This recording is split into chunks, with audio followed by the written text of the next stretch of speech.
মদ খান, গাঞ্জা খান, বিড়ি খান, সিগারেট খান, যত বড় গুনাহগার হন না কেন, আল্লাহর নিকটে ফিরে আসতে কোনো লজ্জা নেই। যে আপনাকে লজ্জা দিচ্ছে সে শয়তান।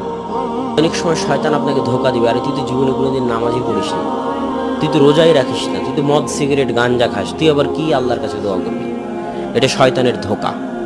কথা কি বুঝতে পারছেন?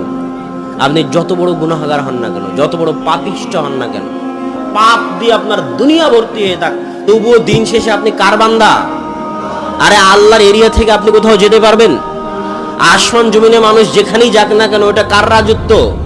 আল্লাহর রাজত্ব। দিন শেষে আপনার জীবন মৃত্যুর মালিক কে? দিন শেষে আপনাকে খাওয়ায় কে? দিন শেষে আপনাকে পড়ায় কে?